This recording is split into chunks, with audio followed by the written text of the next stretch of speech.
함수 fx의 주기를 p라고 할 때 fp의 값을 구해보도록 하겠습니다. 자, 여기서 주기가 p다. 이렇게 나온 얘기는 fx가 주기함수가 된다는 뜻인데요. 주기함수가 무엇인지 간단하게 체크해 볼게요. 예를 들어서 선생님이 이렇게 x축을 쭉 그려놓고 간격을 2마다 잡아볼게요.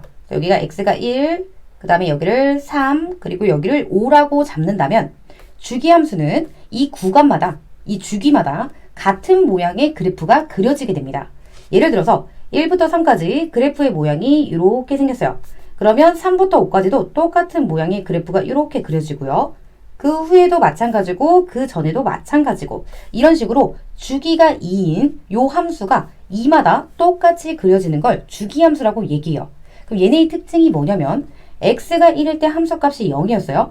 그럼 정확하게 x가 이만큼 커지면 똑같이 함수값이 0이 나오게 됩니다. 여기도 마찬가지로 이만큼 커지면 0이 나오게 될 거고요. 자, 예를 들어 요만큼의 값을 잡아볼게요.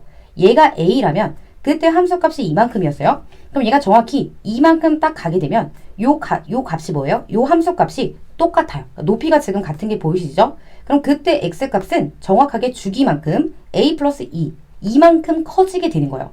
그러니까 얘는 계속해서 같은 값이 이렇게 갖게 되니까 이 주기마다 같은 모양의 그래프가 그려질 수밖에 없는 거죠.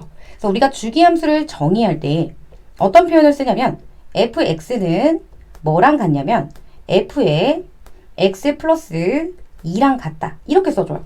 근데 지금 이거를 일반화를 시켜보면 요 그래프에서는 2마다 같은 값을 가진 거고 요 자리는 뭐가 오게 돼요? p가 오게 됩니다.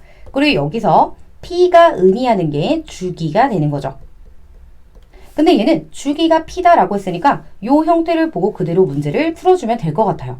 자, 얘는 fx가 주어져 있긴 한데 조금 복잡해요. 얘를 직접 그린 다음에 규칙을 찾기보다는 그냥 함수값의 성질을 이용해 볼게요.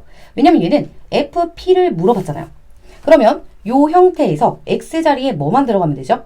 0만 들어가게 되면 fp를 만들어줄 수가 있습니다.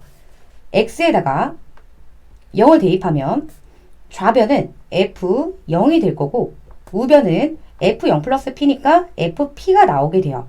그럼 f0은 간단하게 구해볼 수 있죠. 자, 여기도 0이 될 거고요. x자리 0 들어가면 코사인 0이 되고 자, 여기도 탄젠트 0의 제곱이 되는 거죠. 사인 0도 같은 경우는 값이 0이죠. 얘는 사인 0도는 0이 나옵니다. 그리고 코사인 0은 얘는 1이 나오게 되고 탄젠트 0은 0이에요. 그러니까 제곱해도 얘는 어차피 0이겠죠. 그럼 요렇게 다 더한 게 좌변이니까 요 값이 1인 것과 같고요. 내가 구하고 싶은 fp도 1이 되겠습니다.